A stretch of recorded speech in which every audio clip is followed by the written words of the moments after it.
Well, thank you so much for sitting down with me, gentlemen. It's such an honor. Today's topic, you may think it doesn't matter. To be honest, I've gotten so many requests for this topic. It's kind of confusing and horrifying to me that we're still talking about this issue in the year 2020. And it's a little bit obscene to me that so many women are still concerned about this in the year 2020, but it seems like a very prevalent social issue. So, let me start with Dave, because I think that you are the only one who didn't spend any time living in China, and your view is more American than the other two. I want to get your first take on what do you think about this, the fact that some men actually prefer to marry or date someone, a woman who's a virgin? Well, it's an interesting topic. I think it's a little bit outdated, but I can kind of see where it comes from. I think the older a man gets, the less he starts to care about this sort of thing. I think probably around the time I was maybe 25, I probably stopped caring about it. And definitely it's probably coming from a place of a little bit of insecurity and maybe some ego. And so as you get older, those things matter less to you. It doesn't affect you as much. And then I think, you know, by the time you reach our age, it's not really something that is important anymore. There's a lot more important things to focus on in someone you care about.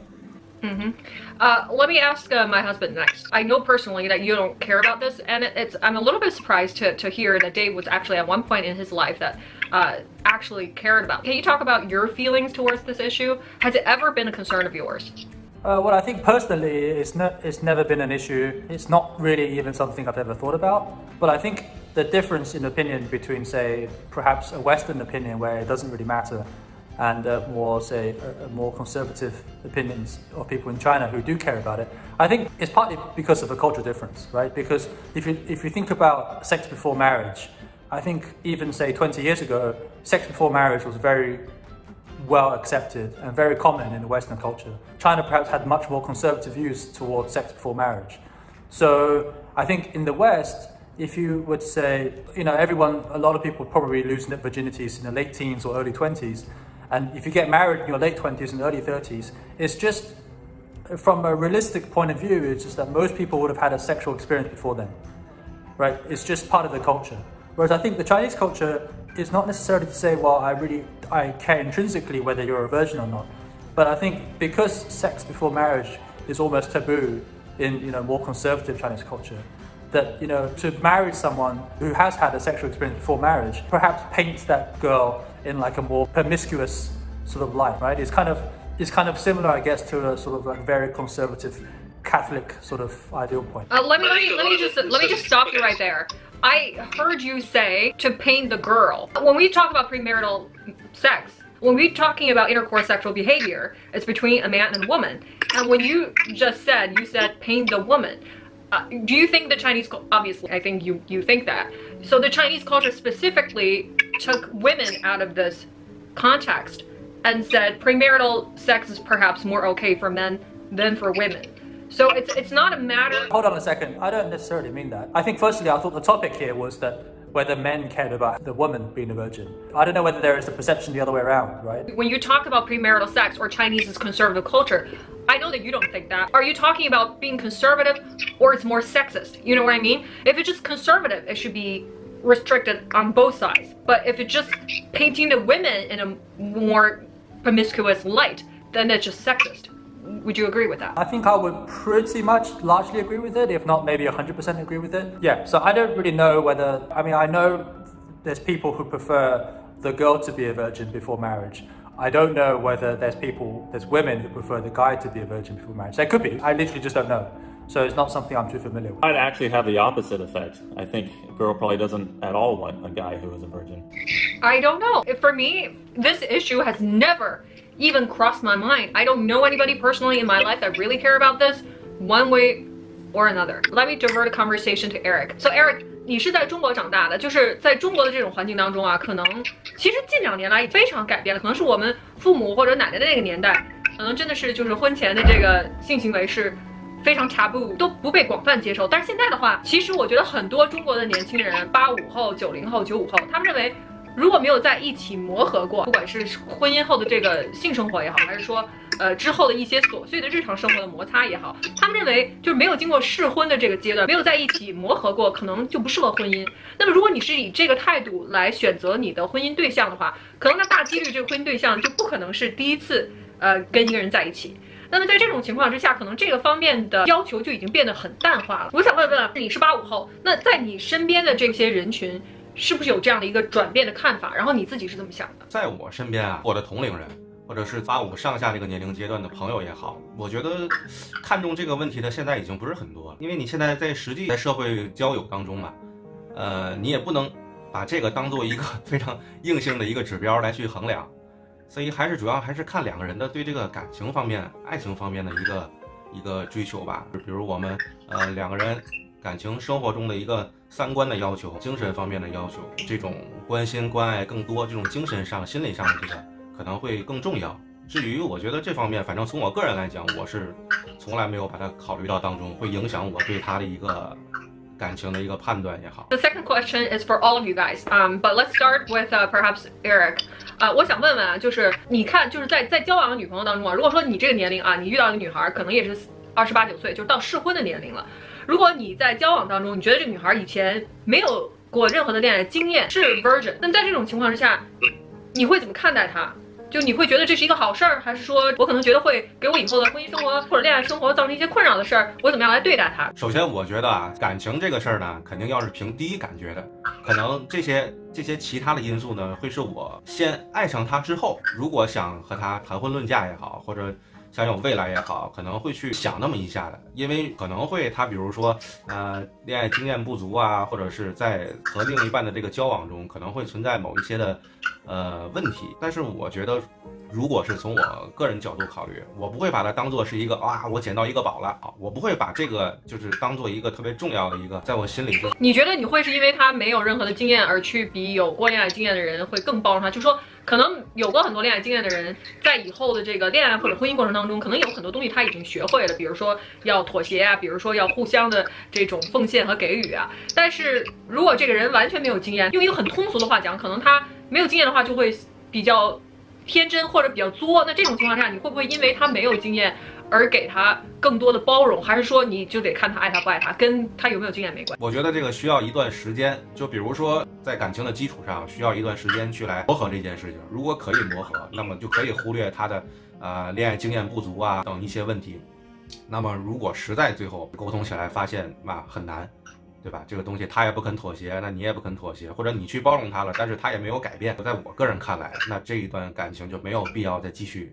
明白。All right, Dave, let me ask you this question. I was trying to find someone who only wants to marry virgins or only wants to date virgins to join our conversation, but I really didn't know anybody around me who had that mentality.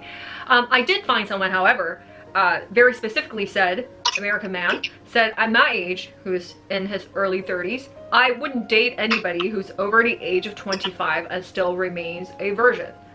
Personally, I think it's a very, very individual choice. Everybody makes their own decision when it comes to when they want to have sex, whether to engage in premarital sex or how many people they want to have sex with, or whether it's okay to do this or that. I don't judge anyone. Some people do it for religious reasons. I respect 100%.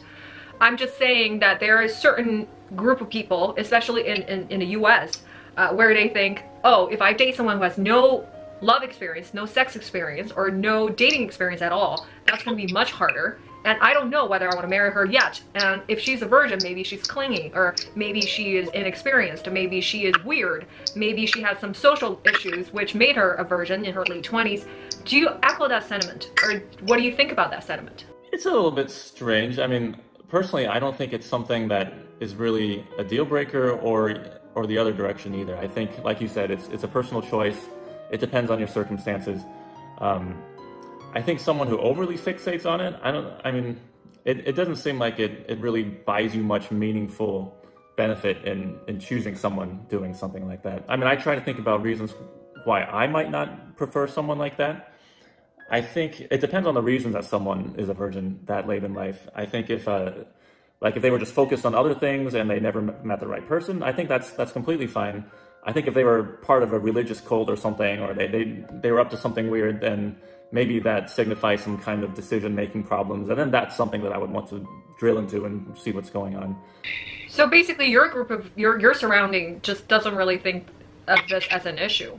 I mean, it might matter a little bit, like you said, if the person was an outlier, but in general, when you're choosing a life partner or you're choosing a date partner, that's not something that's on top of your agenda. Yeah. All the friends that I've had, it never even came up as a conversation topic. I just don't think that's something that matters that much. Maybe in like high school or college, in one direction or the other, it matters. But I think when you're seriously looking for someone to settle down with or be in a serious relationship with, like late 20s and onwards, I don't think that's really something that's important. Okay.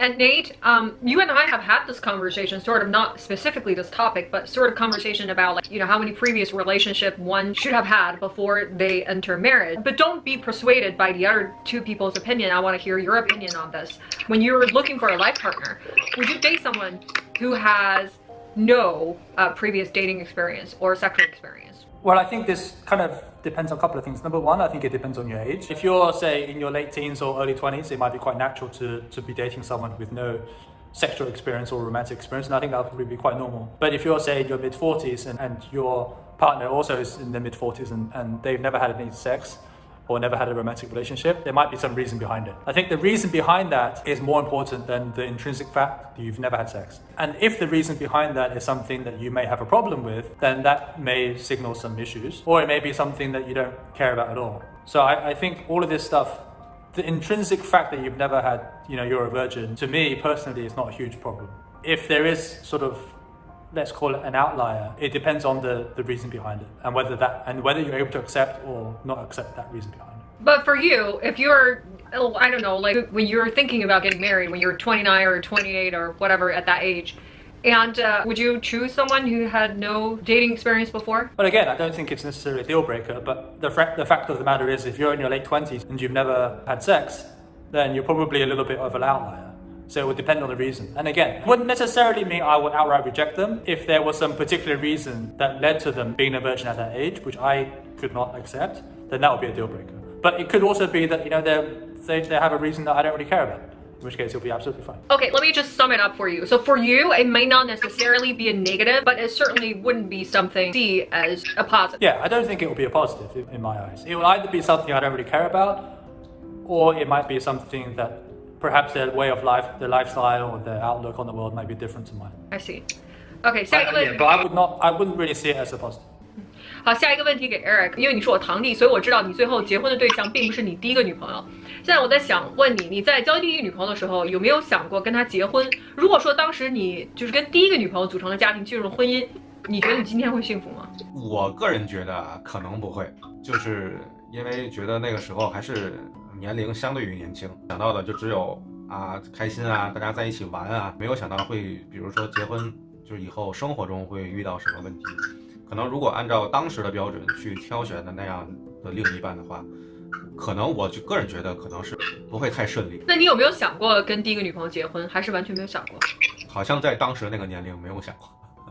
Okay, Dave, let me ask you this. I know that you also married someone who's not your first girlfriend.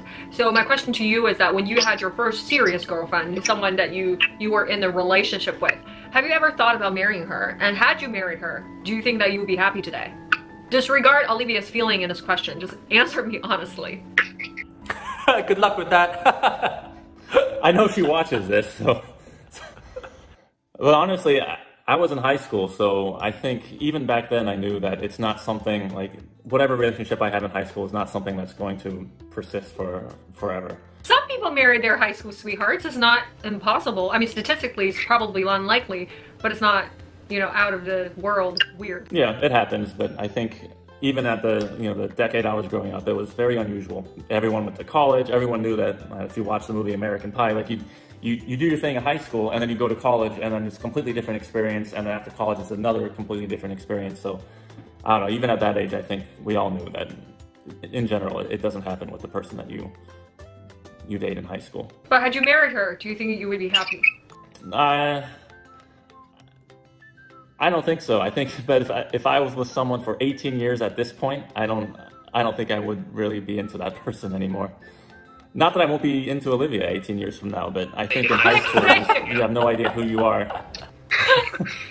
Nate, I just want to know, because I feel like when you entered your first relationship, it was somewhat different than Eric's first experience or David's experience. I feel like they were just having fun. And for you, your first relationship is much more serious than the other two people. I think it was more serious, but then again, I was still only 20, early 20s when I got into my relationship. So I think at that age, you don't really know what you want. So a lot of dating at that age is more like discovery, both about the other person, but also about yourself.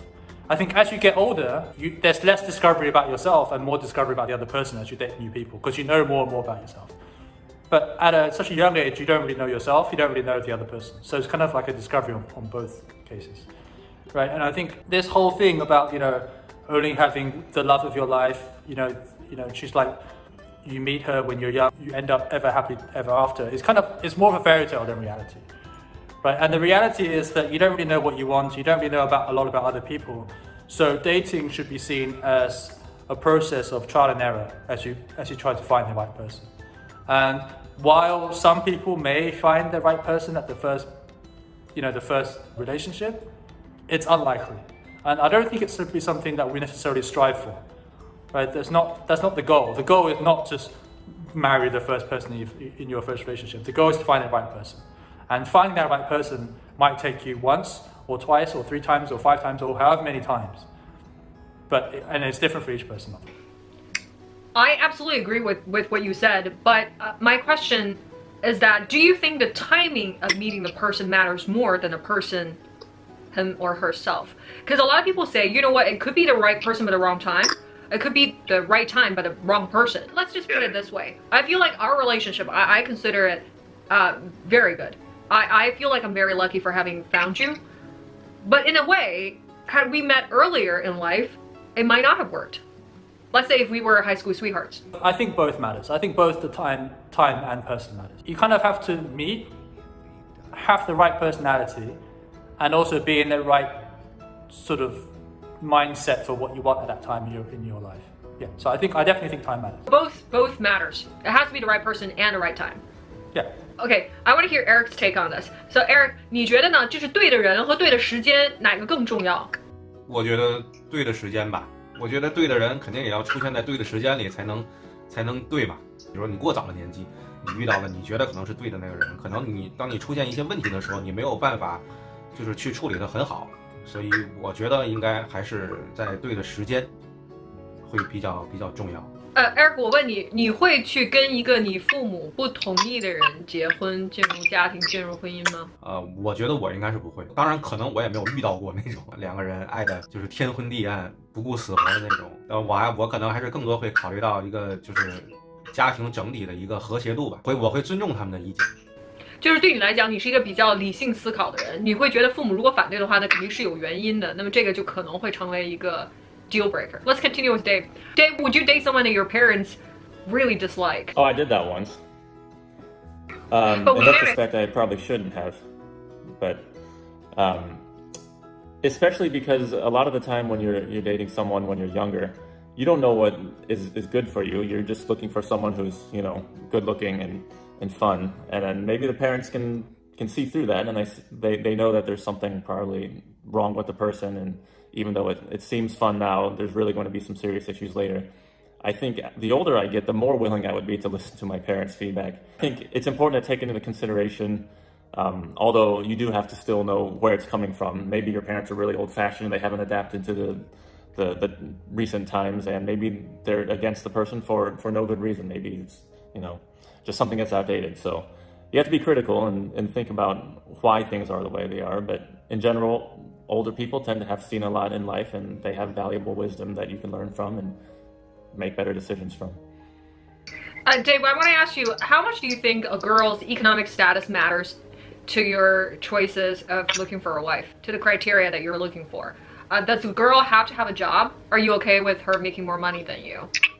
I don't think it matters that much, but whenever there's something that's too far in one direction, there's always going to be a lot of adjustment you have to do. Like if I'm with someone who doesn't have a job and is used to staying at home all the time, and then definitely that's not something I'm used to, and I think there could be a lot of problems if people aren't willing to accommodate the other person. Similarly, the other way around, I think the like if the balance of power dynamic in a relationship changes a lot because of economic circumstances, then if you're not prepared for it and you're with someone for the wrong reason, then definitely that can cause a lot of problems. Okay, same question to Nate. What do you think? I think it's important for my partner to have something going on in her life. Like she has her own passion and goals in her career. Whether that career generates a lot of income or not generate a lot of income, I think I don't want someone who just sits at home and does nothing all day, but I would like someone who pursues her goals and whatever it is that she may pursue. So I want someone who's, like Dave said, was ambitious and everything else, and is in touch with the world in general, right? But I don't necessarily care about the amount of money that they make. So if she's very passionate about a certain charity and she makes no money, you're okay with it too? Yeah, that's fine.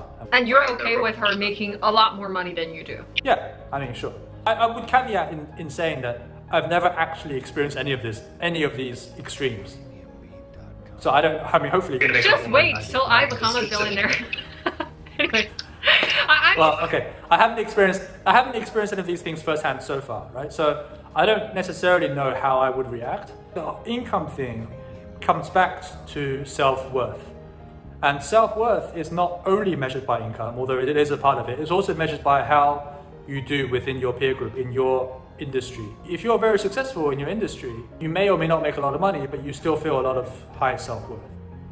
Right? So I think that probably matters a lot as well as the money difference. Eric 这个也问你这个问题，就是如果你在选一个等于结婚的对象的时候，你会觉得你对他的收入或者他的工作或者他的经济条件或者家庭情况有没有一个特别高的要求？然后如果你的太太说我要做全职主妇，你会以一个什么样的态度来接受？还有最后一个问题就是，如果你太太比你挣钱要多很多的话，你会不会觉得在你婚姻中会造成一些困难或者摩擦？你像全职太太这种问题呢，从我个人角度考虑，我倒是无所谓，都是可以接受的。然后呢，他的如果是收入来讲，就是比我会多很多，就是说句实话，可能会对我的心理就是造成一种压力，可能是相对于一个比较脆弱的人。所以就是我不会因为这些附加的东西去把它当做我择偶的一个标准。Nate and Dave, this question is for you guys because both of you talked about you want your wife to have passion and ambition in life. Dave specifically talked about how you would prefer your wife having an income. And my question to you is that Dave is not a father yet, but Nate, you're a father. I think my mentality since becoming a mother has changed drastically. Before, I've always thought about how I would improve myself, where am I going to go next, but whatever decisions I make from here on in terms of my career, my earnings for the future, I take my child into consideration. I would have to certainly think about how much time I can allocate to educating my little girl or how much time I have to allocate to be with my child. So when you say passion, some women's passion is just being a great mother. And let me just tell you, being a mother is the hardest thing I have done in my life. And I've done a lot of very difficult jobs. I've held a finance job. I've held a very stressful journalist job. And I think being a mother is much harder than all of those. So if a woman's passion is just being a great mother, which is the hardest job in the world, would you consider that a passion, or would you consider that ambitious? Because I do now. Before I didn't. I do now. I think it's very ambitious trying to be a great mother, and it's perhaps the hardest thing anybody can do. I guess let's go to Dave first. I think you're absolutely right. I think that not only is it probably one of the most ambitious and difficult things you can do, but it's probably the most important thing that a mother can do is to do the best possible thing for her kids. It was less important to me that that my partner has an income, more that, like Nate was saying, that she has a passion, she has ambition, she wants to accomplish something big. Well, raising a child and making sure that they turn out to the best person they can be is probably the biggest thing that a parent can hope to do. And so I definitely support someone who chooses to devote their life to doing that sort of thing. I don't think that there's anything more important that a parent can do than go for that. So Nate, what do you think about? What if my passion is just become a great mother to Scarlett, and that's my passion? Yeah, I wouldn't have anything against that. I think that would be absolutely fine. Again, so I pretty much agree with what Dave said. I think it's very important to make sure your kids come out right. And there's lots of examples of very successful people in the world where their kids don't necessarily come out right. And I think it's because partly the reason is because these parents have devoted so much of their time towards their careers that perhaps they did not spend as much time as they perhaps should have done with their kids. And I don't think that's an ideal outcome either, right? So life is about balance necessarily, probably. So you want to, it's not just about how much money you make and all that stuff. Part of being successful in life is about having a good, loving family, right? So I wouldn't have any problem with, with you just saying, okay, I just want to be a really, really good mom. I don't want you guys to feel like I'm preaching here, but you know, like a lot of times it's easier for people to say that I do want my wife to have a very successful career. And then also, I think having a successful career, the prerequisite is her being a really great mother. And you know, a person only has so much time and energy. And I just want to throw it out there for you guys to understand how difficult it is for a woman to become a mother in today's society, and how much expectations that we have to fulfill as a woman. While having a career, being a good mother, and getting pregnant, perhaps derailing your career. I'm not saying that you guys are wrong for expecting that. I'm not saying the society has a lot of issues. I just want everybody to acknowledge that it is very hard to be a career mom in today's society. And so if your wife are doing both, be very grateful. That's what I'm trying to say. All right, the last question for all of you. I know that two of you are already fathers. Nate has a daughter and Eric has a daughter, and Dave is trying to become a father as well. My question is that, have you guys always known that you wanted a family? And if you met a girl, she's perfect in every way, and she just does not want children ever, would that be a deal breaker? Let's start with Nate. I guess you keep talking. I think if she didn't want to have kids, then it would probably be a deal breaker for me, because I've always wanted to have kids. What about you, Dave? Would that be a deal breaker for you? It is now. It's interesting. If you had asked me that question maybe 10, 15 years ago, I would have said absolutely not. I think the important thing in life is to have fun and be around people you love, and that doesn't necessarily mean that you have to have kids. But I don't know, maybe 5 or 10 years ago, that started to change in my head, and I start to think that's something that is really important to me. And at this point, if I were to meet someone and have to evaluate them for whether they're suitable for me, I don't think that I would choose to be with someone who doesn't want to start a family. Eric, 你怎么想？你觉得你可以跟一个想要做丁克的女孩，但是其他地方都很完美，跟她组成家庭吗？不能接受。你也不能接受，你也是想要孩子，对吧？对，我觉得这个就是如果两个人能够共同去孕育一个孩子，然后看到他的成长，是你人生一个很完整的一个体验。明白。想问就是最后一个问题，就是你们要几个孩子这件事儿啊，当两个人不能达成一致的时候，你觉得谁应该做最后的这个决定？如果要是不能达成一致，我觉得要看是什么原因。但是如果是说这个原因是可以去改变的，我觉得还是想要去多生一些可能会更好。好 What do you think, Dave? If you guys can't come to terms of how many children to have, who should make the final decision? Well, I think you've convinced me that being the female parent is by far more difficult than being the male parent. So I think she's the one that has to decide. Babe, what about you? I think we've talked about this. I already know your answer, but go ahead. Yeah, I don't think this is necessarily a very common problem in reality, where one person necessarily wants more kids than the other. It's a very prevalent problem, I can tell you that. A lot of people can come to terms with that notion. These days, it's more common that a man wants more children, where the female thinks that giving the first experience, she's taking on too many responsibilities, and she doesn't want to go through it again. This is just one of many problems that couples have to solve. And ultimately, having a kid is a joint decision, and it carries joint responsibilities, right? So I don't think it necessarily makes sense to say, if we can't decide, then ultimately it should be the guy or the woman who decides.